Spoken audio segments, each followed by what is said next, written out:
Rachel had always been proud of her career. Over the years, she had worked her way up in marketing, becoming a leader in her field. The late nights, client meetings, and strategic campaigns had filled her life with purpose and ambition. But as time passed, her once exhilarating work began to feel less fulfilling. Rachel had started dreaming of something different, something bigger, more meaningful. She wanted to be a mother. For years, Rachel had suppressed the growing desire for motherhood, telling herself there would be time. But lately, it had become the central focus of her thoughts, especially on the quiet evenings she spent with Daniel. They had been married for 5 years, and in the beginning, everything had seemed perfect. They were partners in life, full of love, shared dreams, and the thrill of building a future together. Yet, something was missing now, an ache in her heart that grew stronger each day. One evening, after another long day at work, Rachel sat down with Daniel in their living room. "I think it's time," she said softly, looking into his eyes, hoping to find the same desire mirrored there. Daniel smiled warmly and took her hand. "Time for what?" Rachel's heart pounded as she said the words she had been holding on to for so long. "I want us to start a family." Daniel didn't hesitate. "I've been thinking about it too. Let's do it." His voice was filled with excitement, and for the first time in a while, Rachel felt a spark of hope. The first few months were filled with anticipation. They made plans, talked about names, imagined what their future child would look like, and laughed at the thought of sleepless nights and baby cries. But as the months passed and the excitement turned into quiet concern, Rachel began to sense that things were not going as smoothly as she had hoped. Every time she took a pregnancy test, her heart sank when the result came back negative. The optimism that had fueled their dreams began to dim. Rachel tried to stay hopeful, but after nearly a year of trying with no success, the doubt became impossible to ignore. The realization hit her like a wave. This wasn't going to be easy. One cold morning, after another failed attempt, Rachel and Daniel sat in their kitchen in silence. Finally, Daniel spoke. "Maybe we should see a doctor, just to be sure everything's okay." Rachel nodded, knowing it was the next logical step. But the thought of confronting the possibility that something might be wrong terrified her. Yet, despite the fear, they made the appointment. The tests were long and emotionally draining. Each visit to the doctor's office chipped away at Rachel's hope. She spent hours researching fertility treatments, reading stories of women who had struggled, searching for inspiration, for hope that their story wouldn't end here. When the results came back, they confirmed what Rachel had feared. Conceiving naturally would be difficult, perhaps even impossible. Rachel stared at the doctor's words, trying to absorb them, trying not to cry. Daniel held her hand tightly, but the silence between them spoke volumes. They were stepping into uncharted territory. "We can try fertility treatments," the doctor offered. "There's a chance, though it will take time and effort." Rachel nodded, already knowing the answer in her heart. She would do whatever it took, no matter how hard the road ahead would be. She was determined not to give up on her dream of becoming a mother. As they left the clinic, Daniel put his arm around her. "We'll get through this," he said, but Rachel couldn't help but notice the strain in his voice. They both knew this was only the beginning of a much longer journey. Over the next few months, Rachel found herself immersed in the world of fertility treatments. She underwent tests, injections, and procedures, each more painful than the last, both physically and emotionally. The hormonal treatments took a toll on her body, making her feel unlike herself, moody, tired, and fragile. But it was the constant waiting that weighed on her the most. Every month, she held her breath, waiting for a sign, only to face disappointment again and again. Daniel tried to be supportive, but the strain on their relationship was becoming more and more evident. There were days when he seemed distant, escaping into his work or spending hours in front of the television. The man who had once been her rock now seemed to be slipping away, and no matter how hard Rachel tried to reach out to him, the distance between them grew wider. One night, after another negative test, Rachel collapsed into tears on their bedroom floor. Daniel came to her side, holding her, but she could feel his exhaustion too. "We can keep trying," he whispered, though his voice lacked conviction. Rachel knew he was saying the words she needed to hear, but the truth was he was just as worn down as she was. They spent many nights in silence after that, their conversations becoming shorter, more strained. And though Rachel's determination never wavered, she began to feel the weight of the world pressing down on her. How long could she keep going like this? How long could their marriage survive under the pressure? As the days turned into weeks, Rachel found herself more and more isolated. She withdrew from friends, stopped answering their calls, and quit sharing her struggles, choosing instead to carry the burden alone. It was easier that way. Daniel's presence, once a source of strength, now felt like a reminder of everything they were failing to achieve. Rachel's once vibrant career now seemed like a distant memory, something that no longer mattered. Her life had become consumed by the singular goal of becoming a mother. And as each attempt at starting a family failed, she wondered how much more she could bear. But she couldn't give up. Not yet. The day Rachel found out she was finally pregnant was one of the most emotional days of her life. After months of failed treatments, endless waiting, and sleepless nights, it felt like the universe had finally granted her deepest wish. The tears that came were not from pain this time, but from sheer joy. She immediately called Daniel at work, her voice trembling with excitement. "It's happening, Daniel," she whispered, barely able to form the words. "We're going to be parents." For a moment, it felt like they were standing on the edge of something wonderful. Daniel rushed home that evening, embracing Rachel like he hadn't in months. The distance between them, the silences and the frustration, seemed to melt away in the face of this miracle. They celebrated in the quiet of their living room, talking late into the night about what their future would look like, about names and nursery colors, about who their child would grow up to be. In those few months, Rachel's world became brighter. She smiled more, started connecting with friends again, and even found herself browsing baby stores, imagining the little one she was carrying. Life had taken on new meaning, and she held on to that hope as tightly as she could. Every doctor's visit was met with cautious optimism, and Daniel seemed to relax, his usual tense demeanor replaced by a cautious but growing happiness. But just as the future started to take shape, everything unraveled. It was a routine checkup, just another appointment to make sure everything was progressing as expected. Rachel lay on the table, the gel cool against her skin as the technician ran the ultrasound wand across her belly. She smiled as she always did, ready to see the little flicker of life on the screen. But this time, the technician's face changed. Her expression suddenly stiffened. Rachel's heart stopped. "What's wrong?" she asked, her voice trembling. The technician avoided her eyes. I'll need to get the doctor." Rachel's mind raced, and her breath quickened as the minutes dragged on. By the time the doctor arrived, she already knew something was terribly wrong. When he gently explained that there was no longer a heartbeat, Rachel's world collapsed. The loss hit Rachel like a tidal wave, sweeping away the joy and hope that had only just begun to bloom. She didn't remember much after that, just the crushing emptiness, the way the room seemed to close in around her, and the sound of her own sobs filling the sterile air. Daniel sat beside her, stunned into silence, his hand gripping hers so tightly it hurt, but she welcomed the pain. It was the only thing that made her feel real. The following days were a blur of doctors, decisions, and well-meaning condolences that only deepened her grief. Rachel stayed in bed, the curtains drawn, unable to face the world. She could hardly bear to look at herself, to feel the hollow space where life had once been growing inside her. Her dreams, her future, everything had been torn away in an instant, leaving her raw and broken. And Daniel, the man who had once been her rock, was slipping away. As the weeks passed, the grief settled into a dull ache. Rachel couldn't bring herself to return to work.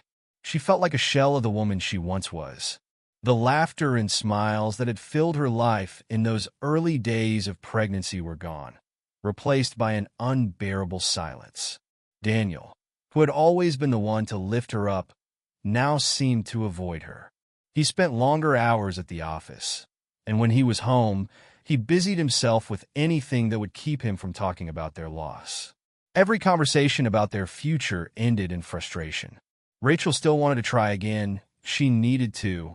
But Daniel, exhausted by the emotional toll and drained from watching his wife's heart shatter time after time, was growing more distant with each passing day. He was no longer the man who had promised her that they'd get through this together. One night, after Rachel brought up the possibility of another round of treatments, Daniel snapped. "I can't do this anymore," he said, his voice low but heavy with anger. "I don't want to go through that again. I don't want to lose another child." Rachel felt her heart tighten. "But we can't give up, Daniel. We've come this far." Daniel cut her off, his face contorted with frustration. "No, Rachel. You've come this far. I've been right here, watching you lose yourself over and over again, and I'm done." His words hit her like a slap. Rachel stood there, stunned, unable to process what he was saying. The man who had once been her partner in every dream was now pulling away from the very thing that had once brought them closer. "I don't want children anymore," he finally said, his voice cold. "I can't go through this again. I won't." Rachel's breath caught in her throat. "You don't mean that." But Daniel's expression didn't soften. "I do." A heavy silence filled the room, the weight of it pressing down on Rachel's chest. This was more than just a fight. It was the unraveling of everything she had believed about their future together. She could see it in his eyes, his resolve, the bitterness that had been simmering beneath the surface for months. And then the final blow came. "My feelings for you have changed, Rachel," he said quietly, almost as if he were confessing a long-buried truth. "I don't know if I can keep doing this." Rachel felt the ground shift beneath her feet. "What are you saying?" Daniel took a deep breath, looking away. "I'm saying I don't know if we can make it through this." The next day, Daniel packed a bag and left. Rachel sat by the window of their now empty home, staring out at the street as his car pulled away. The silence that followed his departure was deafening. She had lost everything: her child, her husband, her dreams of a family. The world around her seemed distant and unfamiliar, as if she had been thrust into someone else's life. She spent days locked inside, refusing to answer calls from friends or family. She didn't know how to explain what had happened, didn't want to face the pity in their voices. Her grief turned inward, and she began to isolate herself even more. She quit her job, unable to focus on anything beyond her own sorrow, and she cut ties with the world that had once embraced her. It was easier to disappear. But as the weeks turned into months, Rachel found herself suffocating under the weight of her own despair. The grief was a constant companion, wrapping around her like a heavy blanket that she couldn't shake off. She stopped leaving the house, stopped answering texts, stopped believing there was anything left for her to hope for. One day, as she lay in bed staring at the ceiling, Rachel realized something had to change. She couldn't live like this, trapped in a cycle of grief, stuck in a past that no longer existed. If she didn't find a way out, the weight of her loss would consume her entirely. But how did you rebuild a life when everything had fallen apart? Rachel didn't know the answer, but for the first time in months, she allowed herself to hope that maybe, just maybe, there was a way forward. And that small flicker of hope, though faint, was enough to get her out of bed. Months had passed since Daniel left, but Rachel still felt the echoes of his departure. The house felt impossibly large, its quiet halls heavy with the absence of his presence. Every corner, every piece of furniture reminded her of the life they had once shared, the life she had lost. The days blurred into one another, and most mornings Rachel struggled just to get out of bed. But something inside her had shifted. There was a quiet but persistent voice, urging her to take a step forward, however small it might be. She couldn't stay trapped in the darkness forever. So, in her most vulnerable moment, Rachel made a phone call that would change everything. "Hello. I'd like to make an appointment with Dr. Green." Her voice trembled as she spoke to the receptionist at the therapist's office, but it felt like a small victory. The hardest part was admitting she needed help. Dr. Green's office was warm and inviting, filled with soft light and gentle colors. As Rachel sat in the plush chair, her hands nervously gripping the arms, she felt exposed. She hadn't talked to anyone about the depth of her pain, about how shattered she had become. She had kept it hidden, a secret burden that only she carried. But here, with the therapist's kind eyes watching her patiently, she felt a sliver of safety. "It's been a difficult year," Rachel started, her voice fragile, as though speaking the words would make them real. "I lost my baby, and then I lost my husband." She looked down, biting her lip to stop the tears that threatened to come. Dr. Green nodded gently. "That's a lot to carry on your own. I'm glad you came." Rachel's shoulders trembled as she allowed herself to release a part of her burden, sharing with Dr. Green the story she had kept bottled up for so long. She talked about the hope, the heartbreak, the crushing silence that followed Daniel's departure. She spoke about how she had given up on everything, including herself. "I don't know who I am anymore," Rachel admitted, her voice barely a whisper. "All I wanted was to be a mother, and now I have nothing." "You still have you," Dr. Green said softly. "And that's where we'll start." The sessions became a lifeline for Rachel. Slowly, bit by bit, she began to piece herself back together. She started going for walks, just to feel the sun on her skin again. She visited the small cafe down the street that she used to love, finding comfort in the familiar clatter of coffee cups and the hum of conversation around her. And though she still carried the weight of her grief, it began to feel lighter, more bearable. But even as she made small strides, the longing for motherhood never left her. It sat quietly in the background, like a distant but unwavering call. It was during one of her hospital visits, for a routine checkup, that Rachel met Emily. Rachel sat in the waiting room, her eyes fixed on a magazine she wasn't really reading.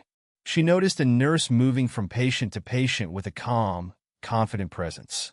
Emily, her name tag said. Something about her felt different, her warmth, the way she talked to patients, her energy that seemed to radiate kindness. After Rachel's checkup, as she was gathering her things to leave, she overheard Emily talking to another nurse about her adopted daughter. "She's doing so well now," Emily said, her voice filled with pride. "Raising her has been the most challenging, but also the most beautiful thing I've ever done." Rachel's heart skipped a beat. She turned toward Emily, unsure if she had the courage to ask the question that had suddenly formed in her mind. But something about Emily's presence made her feel safe, so she approached. "Excuse me," Rachel began, her voice unsure. "I overheard you talking about adoption. I've been considering it, but I don't know where to start." Emily looked at her with a gentle smile, her eyes full of understanding. "It's a big decision," she said, motioning for Rachel to sit with her for a moment. "But it's also one of the most rewarding things you can do. My daughter, Lily, was born with a congenital heart defect, and adopting her was the best decision I ever made."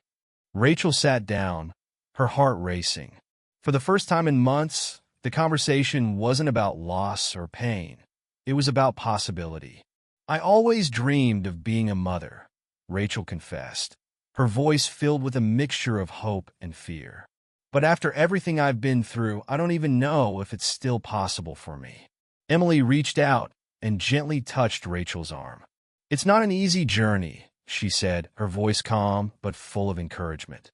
"But it is possible, and it's worth it." That conversation stayed with Rachel long after she left the hospital. The idea of adoption, once a distant thought, now felt real and achievable. It wasn't the path she had originally envisioned, but it stirred something deep within her, a flicker of hope she hadn't felt in a long time. Rachel spent the next few weeks researching adoption agencies, reading stories of others who had walked this path, and reflecting on what motherhood would look like for her. She thought about her life, about how she had always wanted to nurture, to love, to guide a child. And the more she thought about it, the more certain she became. This was what she was meant to do. The adoption process, however, was anything but easy. It was filled with endless paperwork, interviews, home visits, and bureaucratic hurdles that sometimes made Rachel want to scream in frustration. But each time she felt overwhelmed, she thought of Emily and the joy in her voice when she spoke about her daughter. Emily had become more than just a nurse Rachel met at the hospital. She had become a friend and a mentor. The two women began to meet regularly for coffee, and Emily's encouragement helped Rachel push through the toughest days of the adoption process. "You're going to make an amazing mother," Emily would say whenever Rachel doubted herself. "Just keep going." Rachel clung to those words, especially on the days when the wait felt endless and the obstacles insurmountable. But despite all the challenges, something inside her had shifted. She was no longer the broken woman who had lost everything.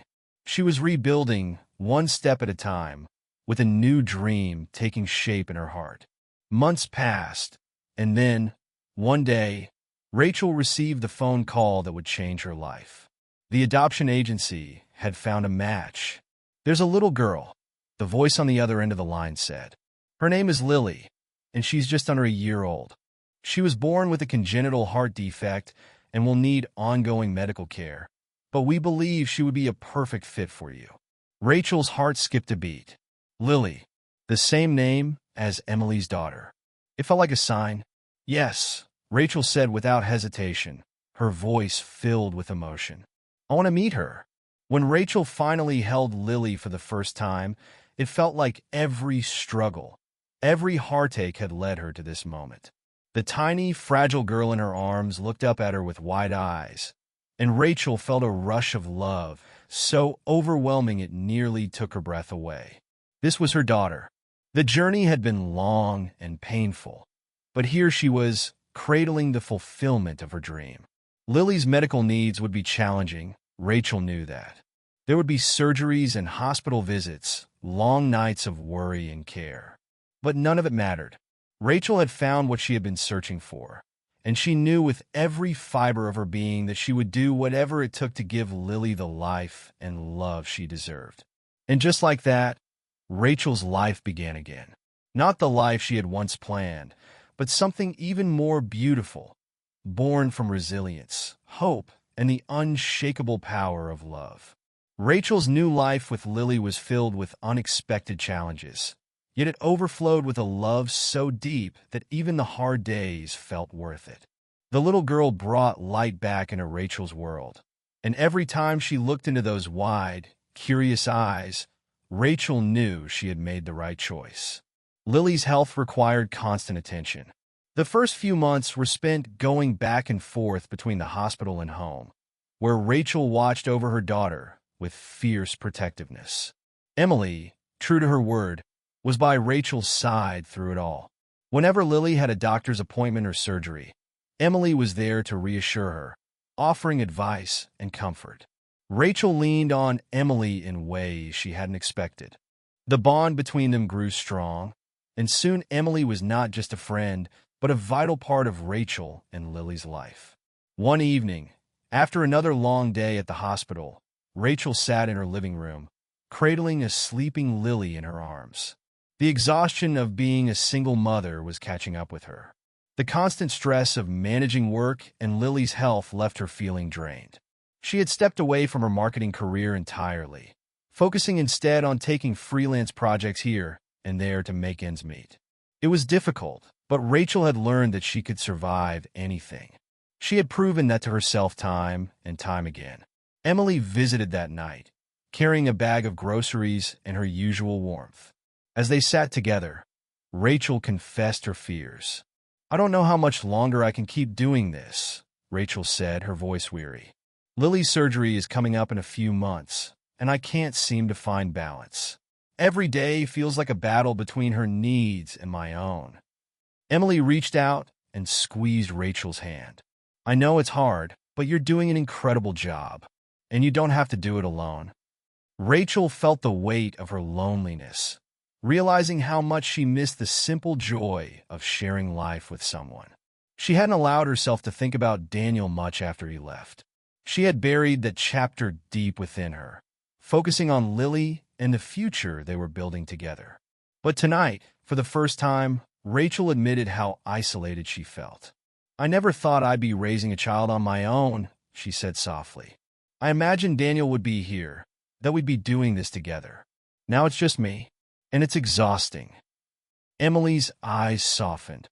"You're not alone, Rachel. You have me. You have Lily. And someday, you'll find someone who will love you for everything you are."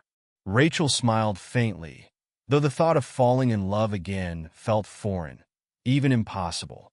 The months passed, and when the day of Lily's surgery finally arrived, Rachel found herself standing in the hospital hallway, watching the doctors wheel her daughter away. Her hands trembled, her heart raced, and she felt as though she might collapse under the weight of her fear. But she didn't. Instead, she stood there, rooted by the strength she had developed over the years. She had faced loss before, and this time, she would fight with every ounce of hope she had left. Emily stood beside her, waiting in silence. Hours passed like days, the ticking of the hospital clock marking the slow movement of time. When the doctor finally emerged, his face showed a quiet confidence. "The surgery was a success," he said, and Rachel nearly collapsed with relief. Tears filled her eyes as she thanked him, and as soon as she was allowed, Rachel rushed into the recovery room.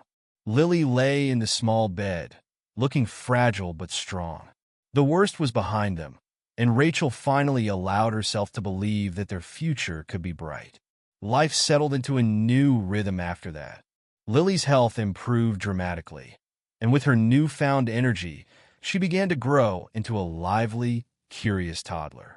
She played in the park with other children, laughed easily, and brought joy to everyone around her. Watching Lily thrive, Rachel felt a sense of peace she hadn't known before. The struggles weren't over, but the fear that had once consumed her now seemed like a distant memory. Rachel slowly returned to work, taking on flexible marketing projects that allowed her to be there for Lily when she needed her most. Though her career had once defined her, she now found fulfillment in the delicate balance between motherhood and work. It was no longer about climbing the corporate ladder. It was about creating a life where she and Lily could thrive together. One evening, Rachel attended a charity event for children with heart conditions. She had been invited by Emily, who had insisted she come for a night of celebration and connection. Rachel wasn't sure she was ready to be in such a social environment again, but Emily's encouragement and Lily's progress convinced her to go. The event was bustling with people. Doctors, parents, and supporters gathered to raise awareness and funds for children like Lily. Rachel found herself listening to their stories, realizing that her own journey, while unique, was one of many. She felt a sense of belonging, a recognition of the shared experiences of those around her. As she stood by the refreshment table, sipping a glass of water, a man approached her. He was tall, with kind eyes and a warm smile. "Hi, I'm James," he introduced himself, his voice gentle.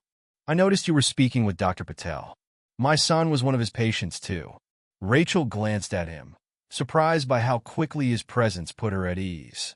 They began talking, exchanging stories about their children's medical journeys. James shared that he was raising his son on his own, his wife having passed away a few years earlier. There was a quiet strength in James, and something about his honesty and vulnerability resonated with Rachel. It wasn't long before their conversation drifted from their children to more personal topics. They talked about loss, about love, and about the unexpected twists life had thrown at them. Over the weeks that followed, Rachel and James stayed in touch. They met for coffee, their conversations growing deeper with each encounter. What began as friendship slowly blossomed into something more, though Rachel was hesitant to admit it to herself. She wasn't sure she was ready to open her heart again. But James was patient, understanding, and steady in a way that made her feel safe. One afternoon, James invited Rachel and Lily to his house for a small gathering. His son, Alex, immediately took to Lily, and the two children spent the afternoon playing in the backyard while Rachel and James talked. Watching Lily laugh and chase Alex through the grass, Rachel felt a warmth she hadn't experienced in a long time. As the sun began to set, casting a golden glow over the yard, James turned to Rachel with a soft smile. "Rachel," he began, his voice steady but filled with emotion, "I know we've both been through a lot, and I know how hard it is to trust again after everything. But I want you to know that I care about you. I care about Lily, and I want to be here for both of you, in whatever way you need." Rachel's heart swelled with gratitude and something more, something she hadn't dared to feel for years. She looked at James, at the man who had become a friend, and so much more. And for the first time since Daniel had walked away, Rachel allowed herself to believe in the possibility of love again. The months that followed were a time of quiet joy for Rachel. Her relationship with James deepened as they navigated the challenges and joys of blending their lives together. Lily adored him, and his son, Alex, quickly became her best friend. Their home was filled with the sounds of laughter, the pitter-patter of small feet running through the halls, and the comforting rhythm of family life. Rachel marveled at how far she had come. Once, she had been lost in grief, unsure if she would ever feel whole again. Now, her heart was full in a way she never could have imagined. James was patient, kind, and always there for her and Lily. He never pushed, never demanded more than she was ready to give. And it was in that gentle presence that Rachel found herself falling in love again. This time with the steady, unconditional kind of love she had always longed for. One evening, as they sat together on the porch, watching the kids chase fireflies in the yard, James turned to her, his eyes filled with warmth. "I've been thinking," he said, his voice soft but sure. "We've built something beautiful together, Rachel. You, me, the kids, we're already a family in every way that matters. But I want to make it official." Rachel's heart skipped a beat as he reached into his pocket and pulled out a small box. When he opened it, a simple, elegant ring sparkled in the fading light. "I love you, Rachel," James said, his voice filled with emotion. "I want to spend the rest of my life with you. Will you marry me?" Tears welled up in Rachel's eyes as she looked at the man who had become her anchor, her partner, her love. It had been a long, winding road to this moment, filled with loss and heartache, but also with resilience and hope. And here she was standing on the edge of a new beginning. "Yes," she whispered, her voice breaking with emotion. "Yes, I'll marry you." James slipped the ring on her finger, and they kissed under the soft glow of the porch light, their future unfolding before them like a promise. The wedding was a small, intimate affair held in the backyard of their home. Only their closest friends and family gathered to witness the moment, including Emily, who stood by Rachel's side as her maid of honor. Lily and Alex served as flower girl and ring bearer, their laughter echoing through the garden as they raced down the aisle. Rachel wore a simple white dress, her heart light as she walked toward James. The day was filled with love, uncomplicated, pure, and steady. As they exchanged vows, Rachel looked into James's eyes and felt a deep sense of peace wash over her. She had found her way back to happiness, but it wasn't the kind of happiness she had once imagined. It was stronger, more enduring, built on the foundation of everything she had survived. After the ceremony, they gathered for a quiet reception, surrounded by the people who had supported them through their hardest moments. Emily gave a heartfelt speech, talking about how proud she was of Rachel's strength, of the way she had fought for herself and for Lily. "You're not just my friend," Emily said, her eyes shimmering with tears. "You're an inspiration, and you've shown me, and everyone here, what it means to never give up on love, on hope, or on family." Rachel smiled through her tears, her heart swelling with gratitude. She looked around at the people who had become her family, her real family, the one she had built through love, not circumstance. As the evening wore on and the stars began to twinkle overhead, Rachel took a moment to step away from the crowd. She stood at the edge of the garden, watching as Lily and Alex played together, their joy infectious. James joined her, wrapping an arm around her shoulders and pulling her close. "You've given me everything I didn't know I needed," Rachel said quietly, leaning her head against his chest. "I never thought I'd get here, not after everything." James kissed the top of her head. "You deserve all the happiness in the world, Rachel. And this is just the beginning." In that moment, Rachel knew he was right. Life would still have its challenges. There would be hard days and moments of doubt. But she had found something far more precious than the life she had once dreamed of. She had found a love that was unwavering, a family that filled her heart, and a peace that came from knowing she had walked through the fire and emerged stronger. As she stood there, surrounded by everything she had fought so hard for, Rachel felt an overwhelming sense of gratitude. She had lost so much, but in the end, she had gained more than she ever thought possible. Lily, now a vibrant and healthy little girl, ran over to Rachel and James, her face lit with happiness. "Mommy, Daddy, come play," she called, grabbing their hands. Rachel and James exchanged a smile, and together, hand in hand, they followed Lily back into the warmth of the celebration. The life Rachel had once imagined was gone, but what she had now, love, resilience, and a family built from hope, was even better. And as she danced in the garden, surrounded by the people she loved most, she knew with absolute certainty that her story had only just begun.